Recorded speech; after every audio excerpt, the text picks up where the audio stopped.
Uno de los más grandes problemas del cristianismo es que los que nos llamamos cristianos hemos perdido credibilidad ante aquellos que no lo son. Al decir esto, no intento juzgar a los no creyentes.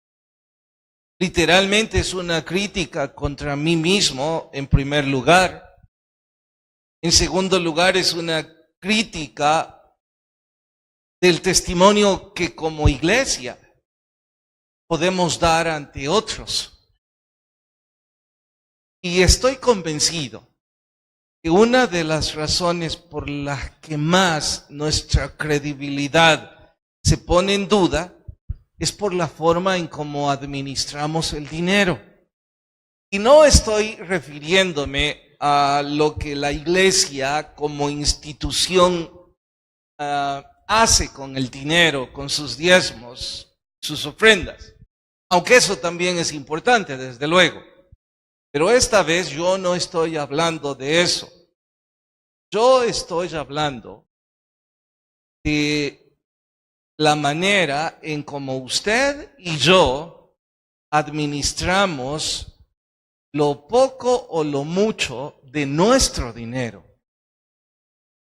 Y los que están prestando atención a lo que recién dije, sé que estarían a punto de argumentar y decir, ¿qué está diciendo?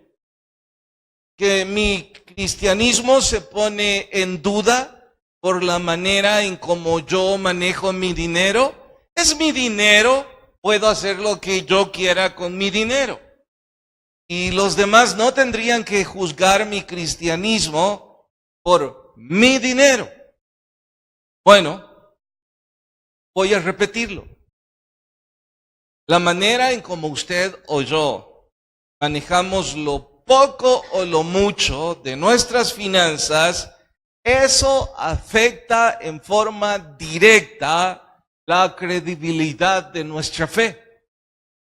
Y consecuentemente eso afecta nuestro cristianismo. Esto es un tema más que importante.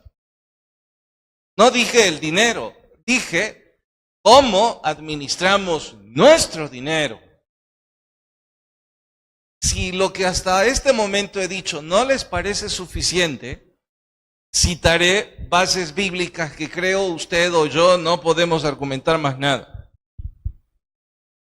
Son 38 parábolas en el Evangelio. De las 38, 16 se refieren a cómo se maneja el dinero. Eso significa el 42% de las parábolas que nuestro Señor Jesús construyó, el 42% hablan de cómo administrar nuestras finanzas. Por otro lado, según MacArthur, la Biblia tiene más de 2,000 referencias solo en el Nuevo Testamento. Y cito la fuente porque todavía no los he sumado. 2,000 referencias solo en el Nuevo Testamento respecto a riquezas y propiedades.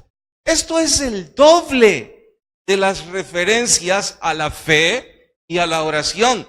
Y con eso no dije que la fe o la oración estén en tercer plano, por debajo de cómo manejar el dinero. Solo dije que debe ser importante el tema. Súmele. 1 de cada 10 versículos en el Nuevo Testamento aborda el tema de las finanzas. 1 de cada 10 versículos. Yo pienso que es suficiente prueba de que esto es un tema en el que usted y yo debemos reflexionar. Lo que hagamos o lo que dejemos de hacer con lo poco o lo mucho que ganamos afecta nuestra credibilidad ante los no creyentes. Nuestro testimonio es la manera en cómo hablamos sobre Jesús.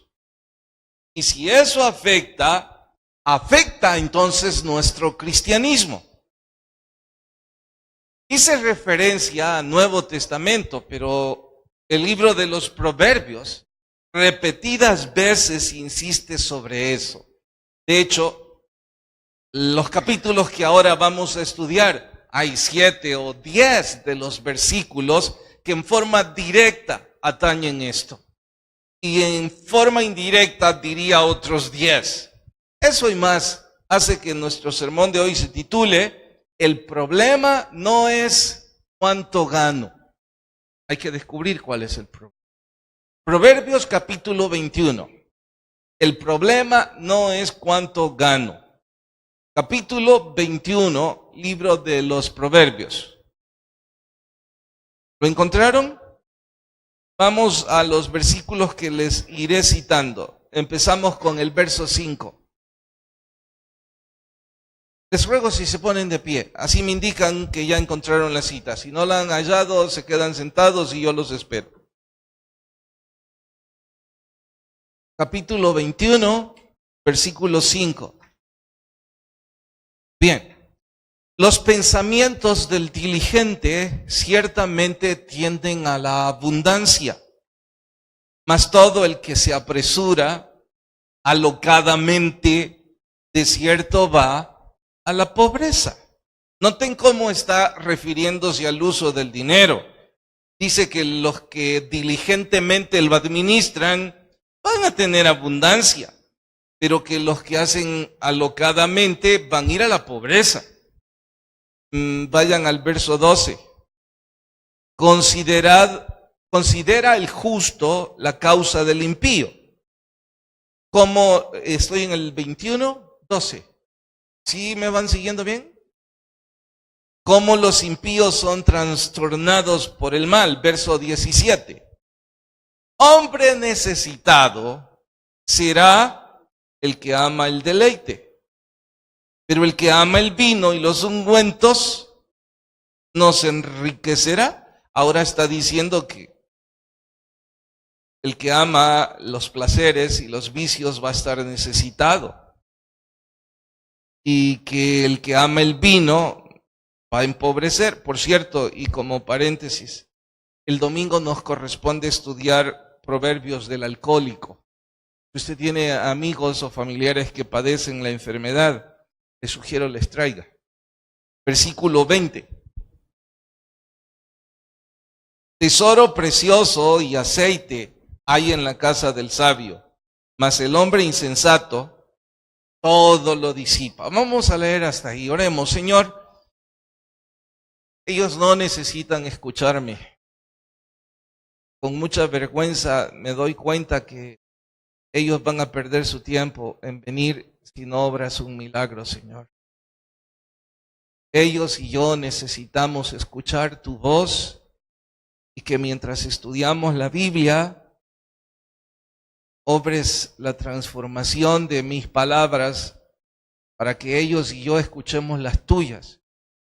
Son las que producen un nuevo corazón. Por favor, guíanos, edifícanos a través del estudio. Cristo Jesús, amén. Pueden tomar su asiento.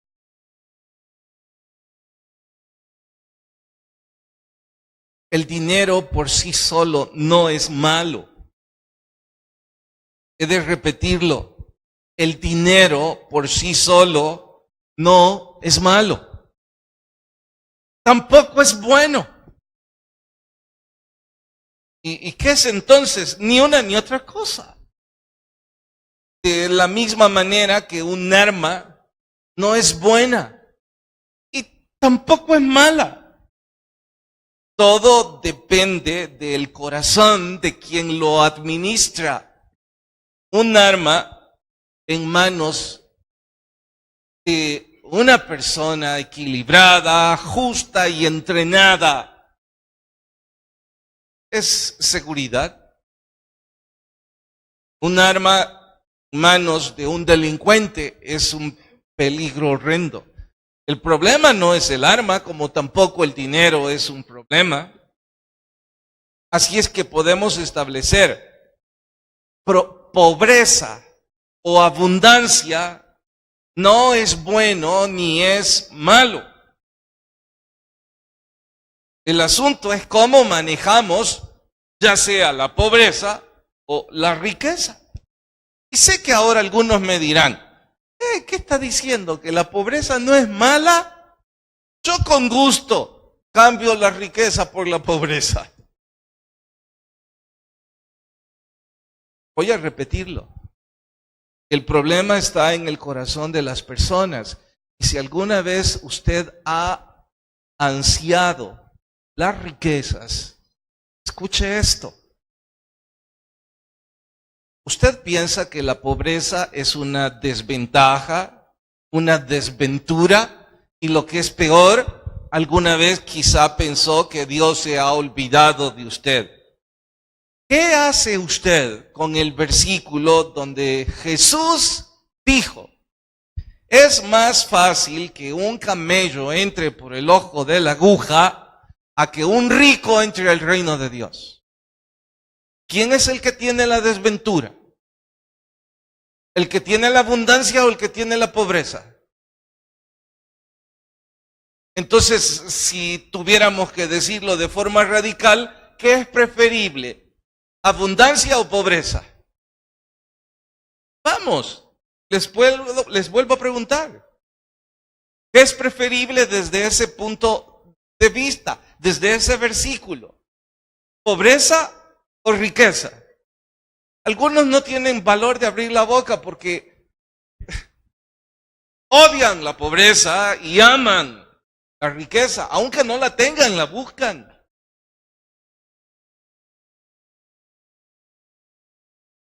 Cinco o 10 años atrás no es importante cuánto.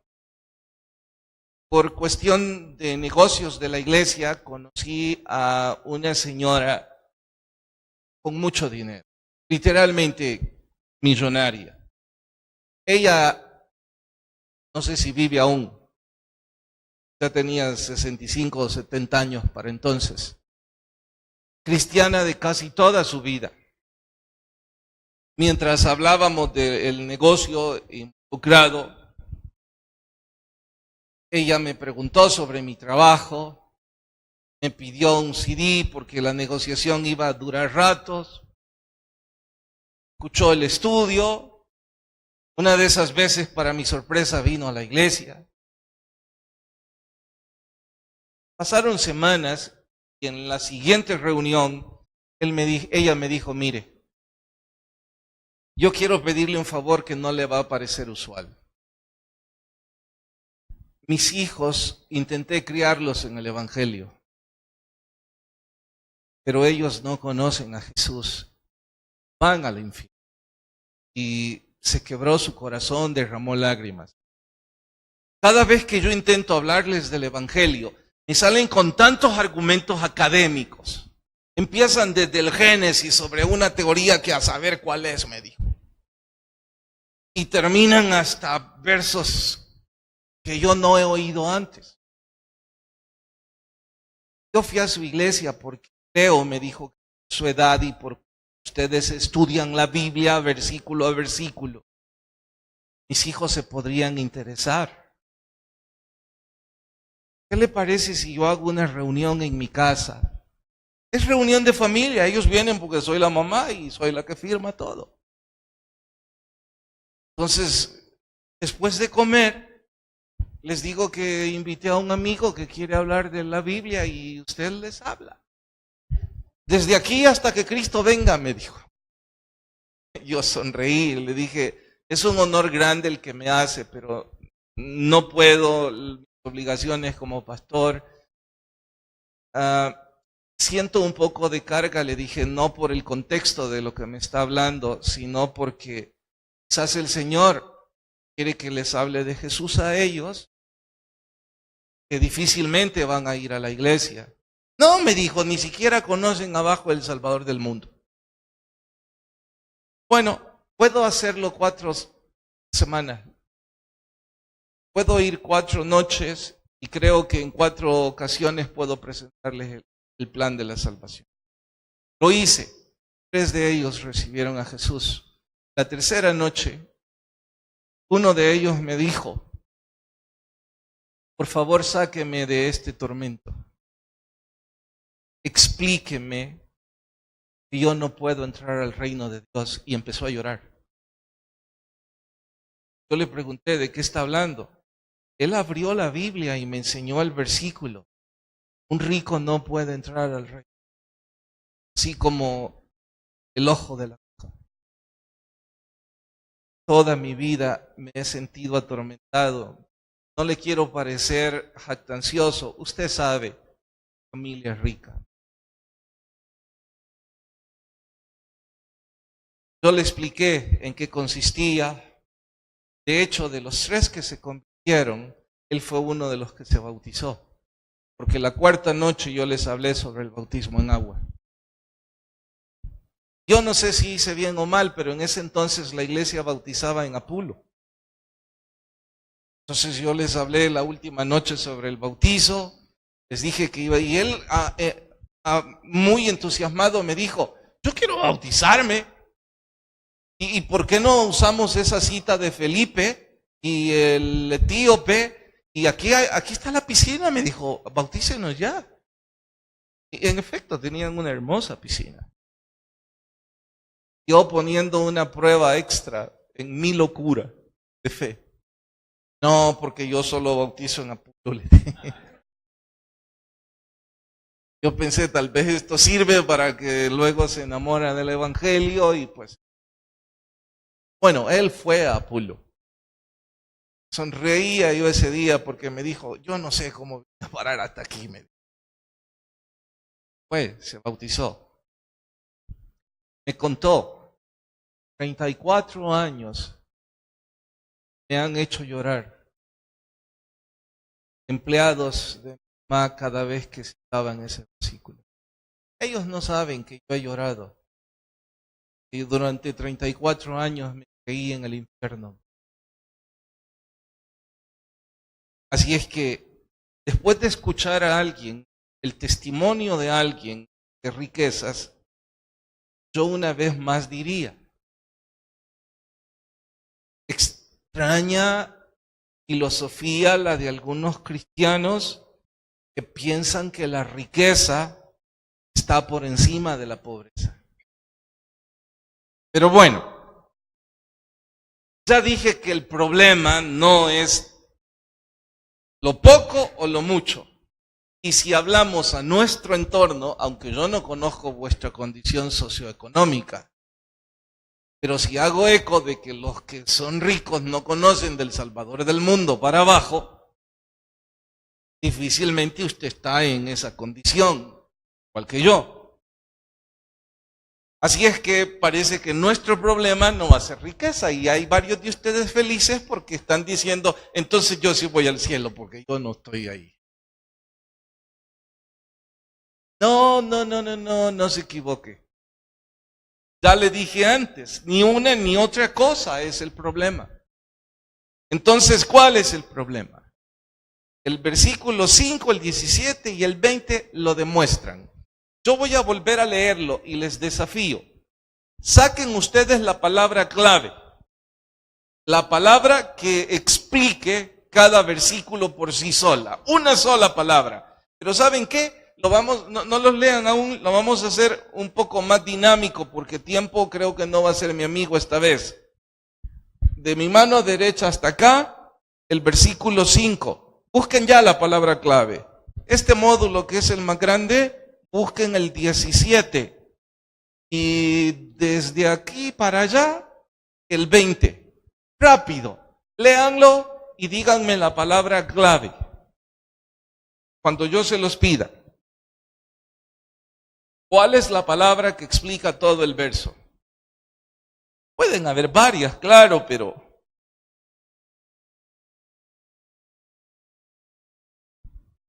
¿han terminado? ¿Listos? No lean más. Veamos aquí, el 5. ¿Palabra clave? No. Ya dijimos que riqueza no es bueno ni es malo. No. Carlos, esa es muy cerca, pero no. Felipe, ¿qué dijo? No. ¿Sí? ¿Cómo soñamos con ella? Pero no. Sí,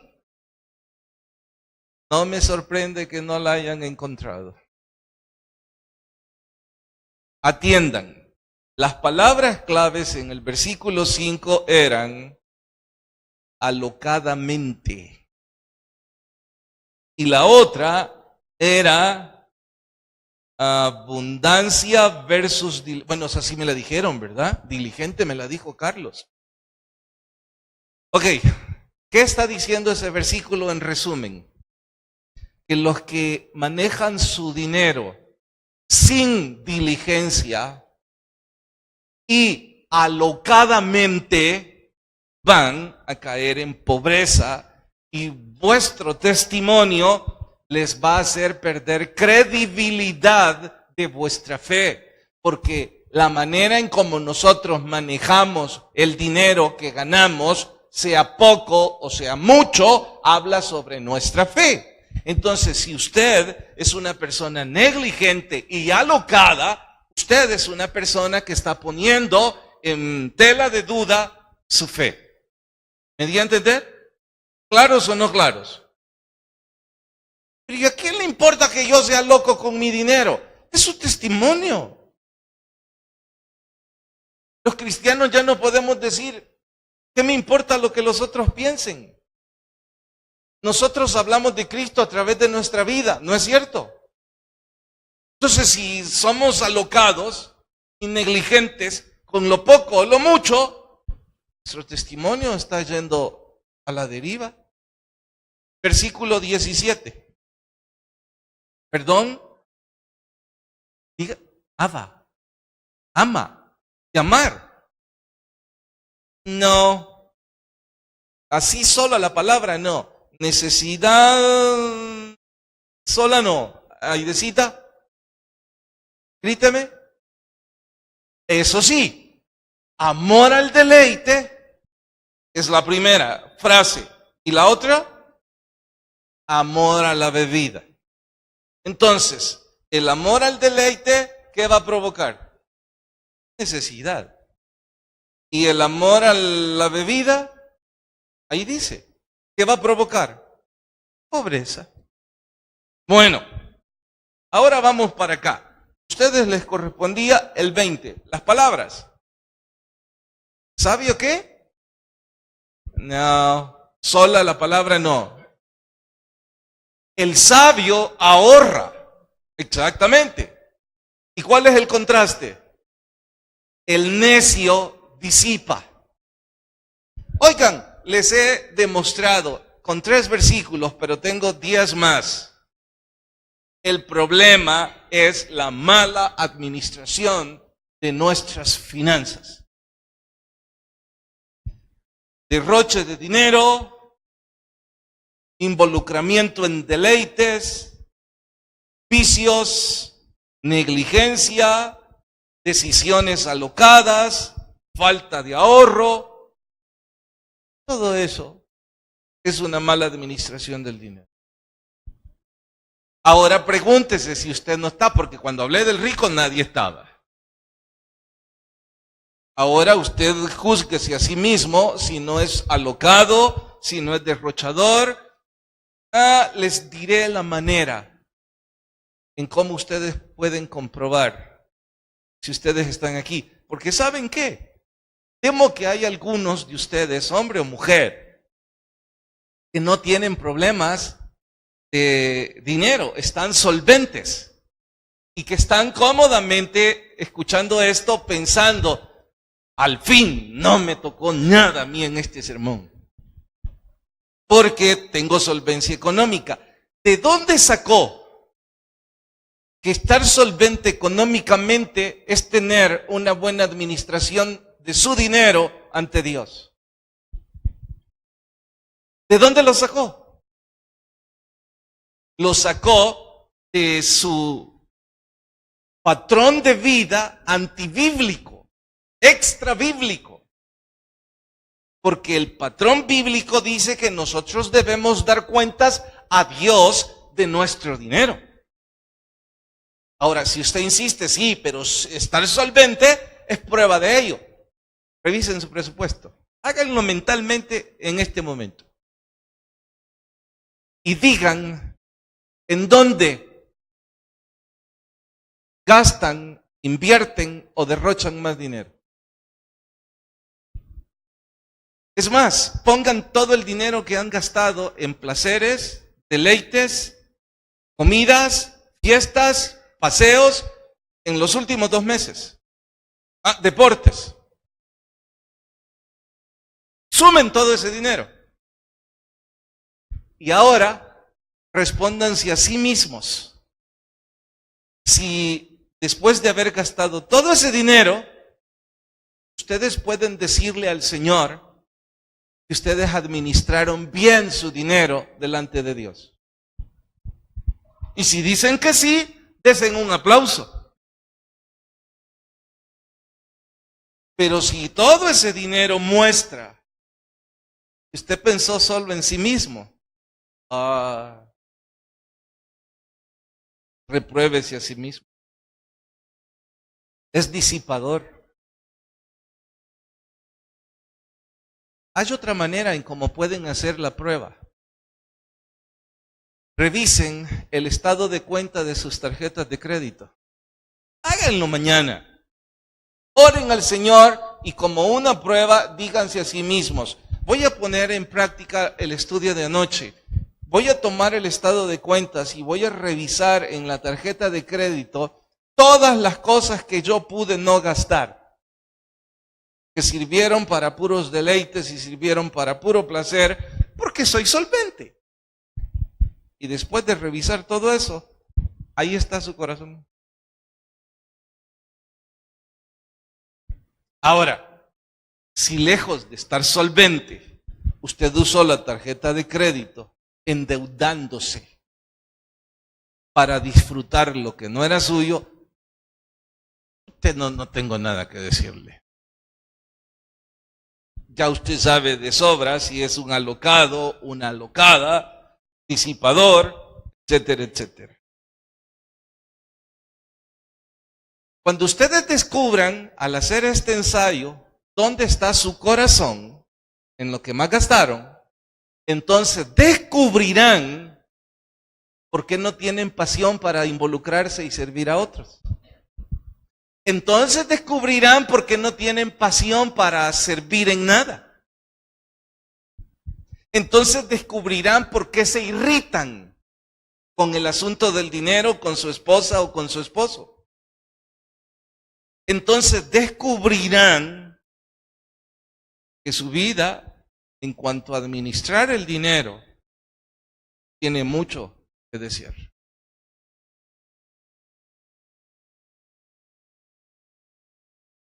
La disciplina y la obediencia en el dinero están muy, pero muy por encima de la inteligencia.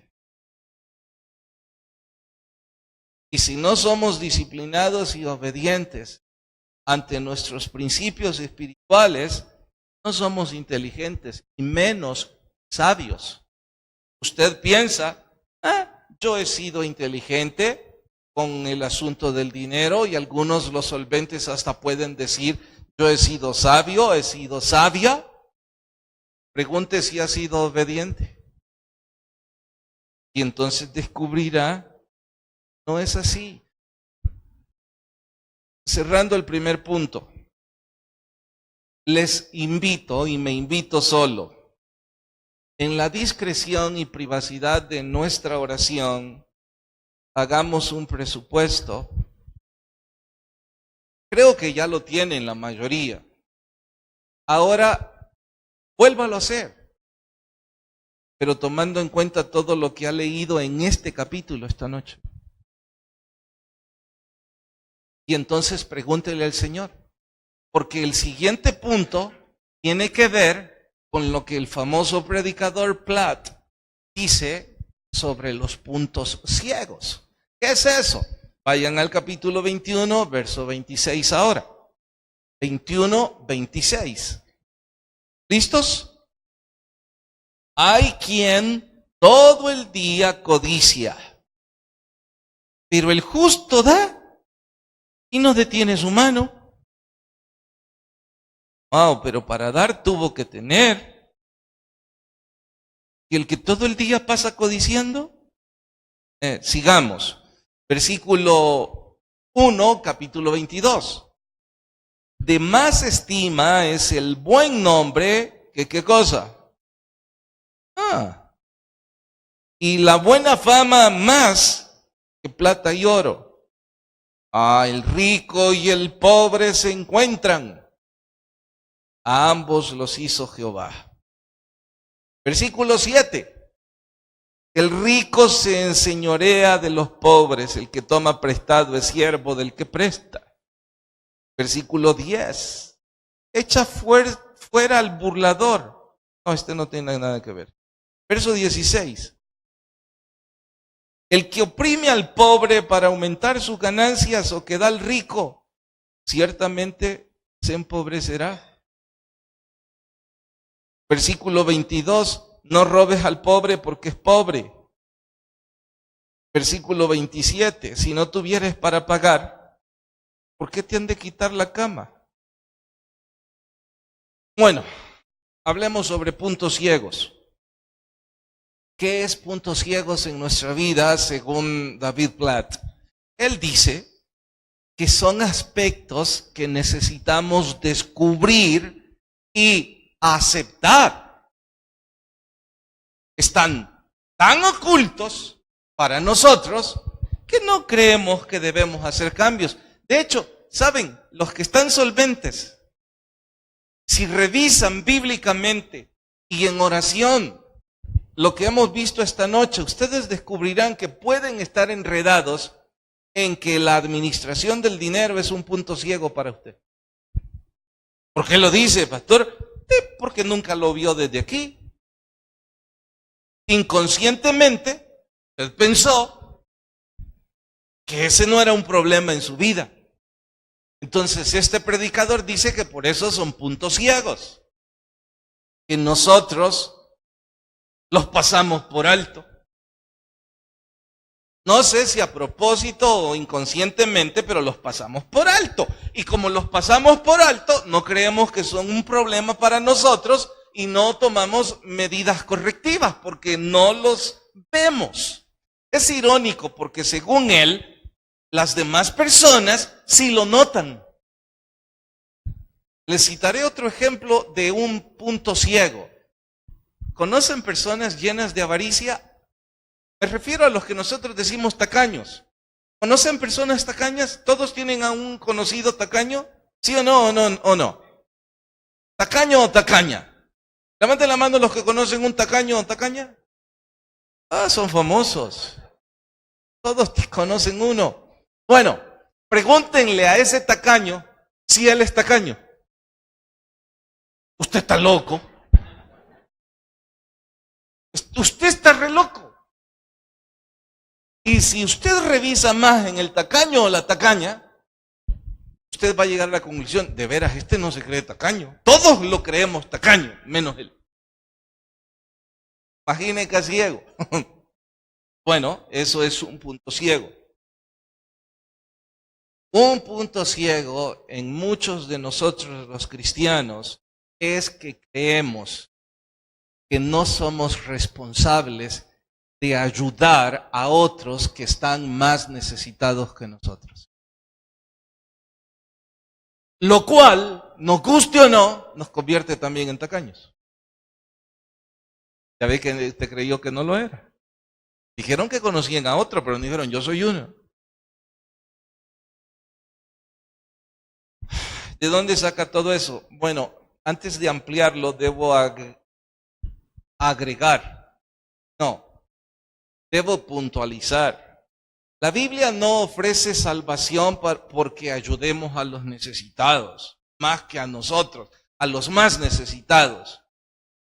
La Biblia no está dándonos una puerta abierta para que sobornemos a Dios, diciendo si yo ayudo al más necesitado, entonces yo me estoy ganando el favor de Dios. Eso es una bobería. Sabemos de sobra que la salvación es por gracia. No tiene nada que ver el dinero. Pero la manera en cómo nos ocupamos de ayudar a otros más necesitados es evidencia de que somos salvos. ¿Me di a entender? ¿No? La manera en cómo nos ocupamos de ayudar a otros más necesitados evidencia si somos salvos o no. Sí, sé que todavía están un poco no convencidos, así que ocuparé primero 2 ejemplos triviales y luego ocuparé 2 ejemplos bíblicos. Debo correr. En los ejemplos triviales, vamos a poner en mi derecha a un hombre que está viviendo en adulterio. Tiene sexo con quien le da la gana sin preocupación alguna, no muestra arrepentimiento, vergüenza o culpa. Les pregunto, ¿ustedes tienen motivos para creer que él es salvo? ¿Creen que este es salvo? ¿Sí o no? ¿De veras? ¿Está condenado? ¿Lo han condenado ya? ¿Sí o no? Los veo dudando. No voy a salir con ninguna idea capciosa. Parece que están así como, saber con qué. No. Sí, hermano. Perdone. Saber qué dijo. ¿Qué dijo? Tradújame. Está desobedeciendo a Dios porque está en adulterio, no siente culpa, no siente arrepentimiento, no siente nada, solo placer. ¿Está condenado? No. ¿Quién dijo no? Ya se arrepintieron de decir no. Bueno, condenado. Ahora voy a poner en mi mano izquierda a otro personaje. Este vive en total fidelidad con su mujer, pero le importa un comino las necesidades de otros, al punto que no se ocupa de ellos absolutamente en nada. El dinero que le queda después de sus costos de vida lo ocupa en sus deleites y en sus placeres. Les pregunto, ¿este es salvo? ¿De veras? Tampoco. Ustedes mandan al infierno a todo el mundo. ¿Y por qué han concluido que no? Hugo, ¿por qué lo envió al infierno a este también? Usted no ha dicho nada. Chusito, vos sí dijiste, ¿por qué lo enviaste? Porque es otro pecado igual. Que socialmente juzguemos más al adúltero que a este es otra cosa. Pero pecado igual. ¿Me di a entender? Bueno, pero sé que hasta aquí no están del todo conformes, especialmente los que están aquí. Así es que como eso no les bastó, ahora les voy a poner un ejemplo bíblico al cual no pueden refutar. ¿Recuerdan Lázaro? El ladrón recaudador de impuestos, aquel pequeñito que se subió al sicómoro para poder ver a Jesús. Cuando Jesús pasó, Zaqueo. ¿Y yo qué dije? Era para ver si están atentos. Ok, Jesús le habló, bajó del árbol. ¿Qué hizo inmediatamente Zaqueo? Después de su conversión. Mandó hacer un banquete en su casa, pagó todos los gastos, hizo un alcance evangelístico bárbaro porque llamó a todos sus amigos. Les dijo, va a haber una fiesta como nunca. Vaya que debió gastar un montón de dinero para esa cruzada evangelística. Y cuando ya todos estaban ahí, no le bastó, sino que pagó todo lo que él había defraudado. Con intereses. Y si a alguien le debo más, dígame. Jesús le pidió todo esto. ¿Qué lo hizo? Porque su conversión fue genuina. Bueno, es que ahora usted se esté preguntando, de veras que yo de genuino no tengo nada.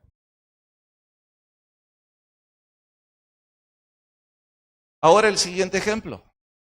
El joven rico pagaba sus diezmos, venía a todos los cultos. Jamás se le escuchó una palabra sucia, un tipo de esos que se vestía de forma intachable. Jesús le dijo, ¿quieres venir en pos de mí? Sí. Bueno, vende todo eso y sígueme. Lo hizo. Fue salvo. Ahora júzguese usted si lo suyo es un punto ciego o no. Y no tiene que ver con, me quedó un montón de dinero para yo invertirlo.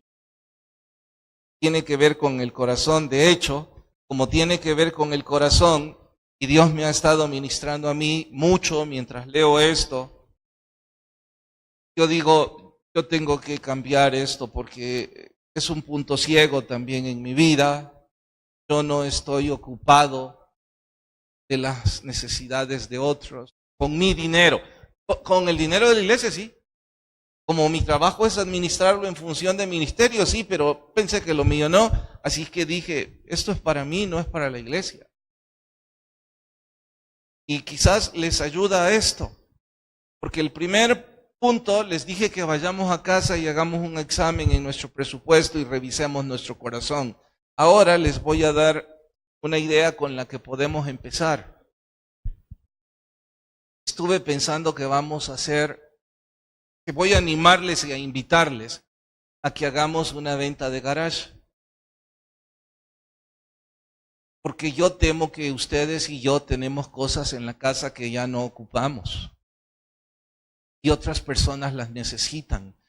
Me di cuenta una tarde de estas porque fui en donde están las cosas de la comida de los perritos y otras cosas que no voy muy seguido. Y fui a encontrar 2 televisores. Yo le pregunté a mi esposa, ¿y esto? Eran los que usábamos en el cuarto de Vane y en el nuestro. Cuando pusimos el plasma, lo guardamos. Sirven.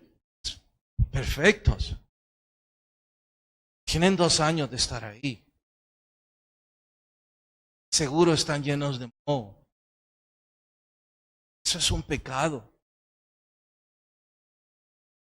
Que esto está mal.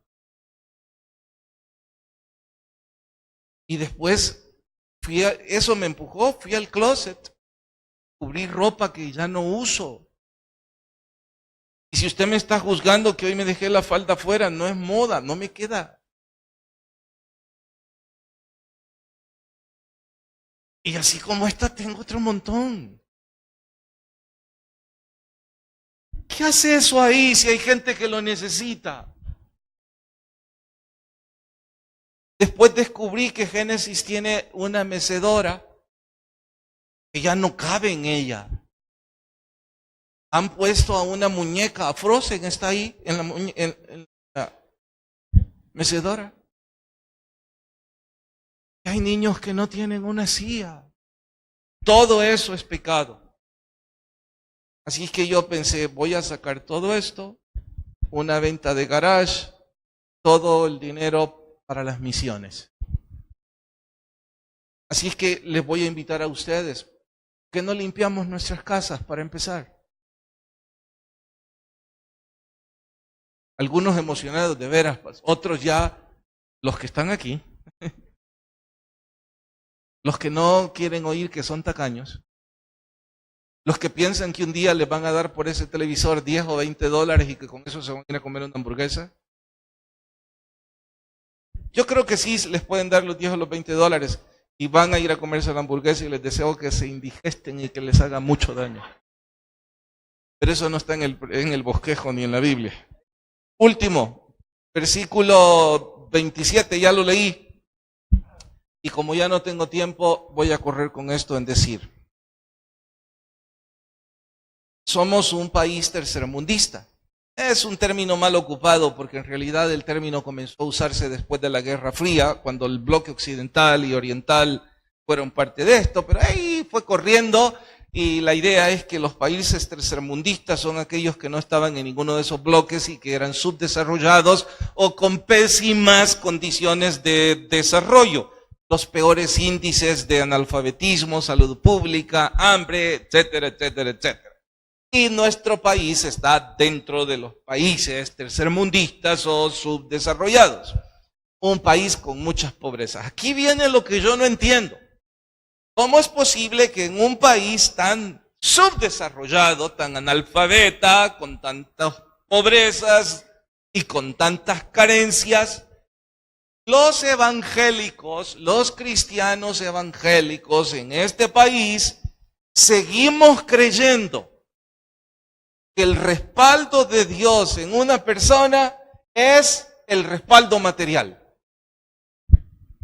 O sea que si una iglesia tiene un edificio bonito, tiene aire acondicionado y tiene sillas acolchonadas, es porque la presencia de Dios está ahí.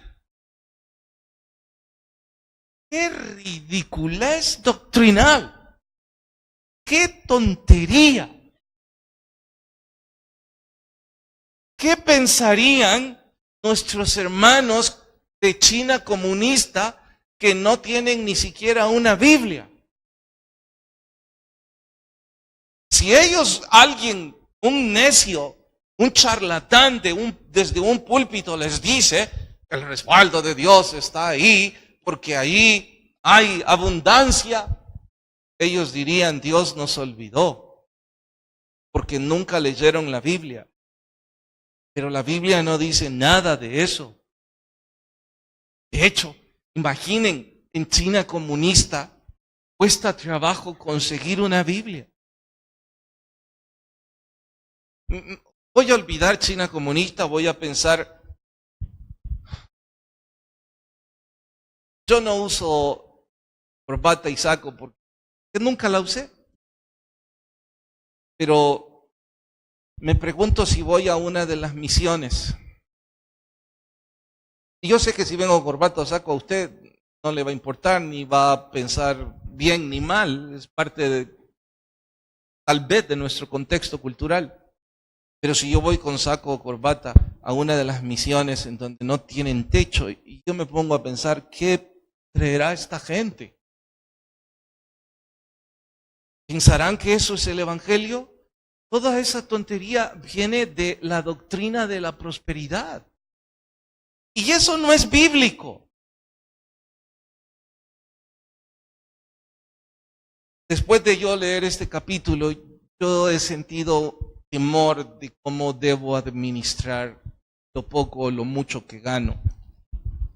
Y para terminar, quiero leerles unas páginas, una sola, no se asusten, de David Platt. Dice, al terminar el culto, cuando el pastor enseñó sobre la historia del hombre rico en Marcos 10, escribí un correo electrónico y este es: mi esposa y yo regresamos a casa, sacamos toda nuestra ropa, la pusimos sobre la cama, tomamos varias bolsas de comida enlatada, la ropa de bebé que nuestro hijo ya no usaba, los juguetes con los que ya no jugaba, y un poco de dinero que habíamos pensado usar en unas próximas fiestas. Pensé hacer esto porque yo no soy, dice, de los que acostumbro involucrarme en las actividades de la iglesia. No soy muy cercano ni muy a gusto ni con el pastor ni con sus líderes. Así es que decidí irme por mí mismo. Nos fuimos a un proyecto de viviendas muy pobres en barrios marginados y le dije a mi esposa, oremos. No conocemos a esta gente. Toquemos la puerta y descubramos. En la primera casa, dice, había un hombre de 30 años que tenía un bebé y necesitaba ropa para trabajar. El frío le estaba provocando enfermedades. Y yo me alegré. Tenía tantas tantos abrigos para darle, dice. Y tenían un niño que cuando vio los juguetes no paraba de reír a carcajadas, mientras yo quería llorar. Les pregunté que qué comerían esa noche y dijeron que ya habían almorzado, que comerían hasta mañana. Así que les di parte del dinero. Estábamos tan emocionados que quisimos ir a otra casa más.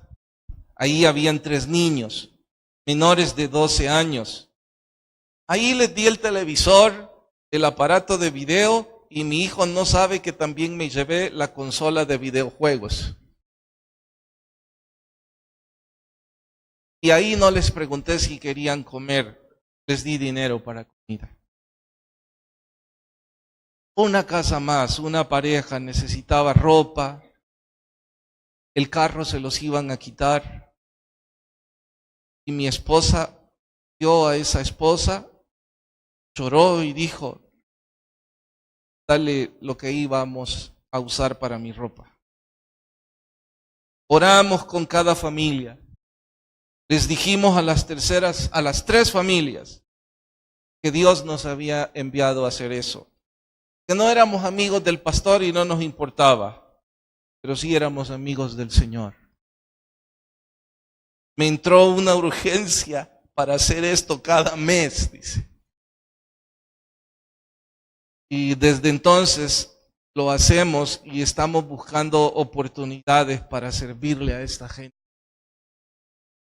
He descubierto, pastor, y le pido disculpas, dice, por haber criticado que usted era uno de esos impulsivos, diciéndoles a la gente cosas.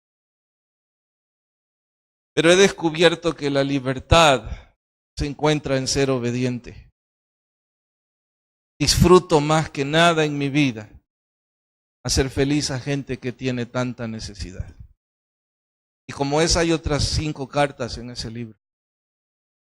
A lo mejor algunos de ustedes y yo deberíamos ir a buscar el guardarropas.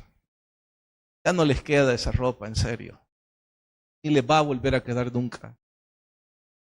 Oremos. Señor, gracias por hablarme. Si alguien está sin Jesús, ruego toque su corazón. Mientras oran, si hay alguien sin Cristo, déjeme orar con usted. Nadie le va a aplaudir ni cosa parecida. Nomás levante su mano y déjeme orar. Señor, gracias, despídenos en paz en Cristo Jesús. Amén. 1000 disculpas, hermanos.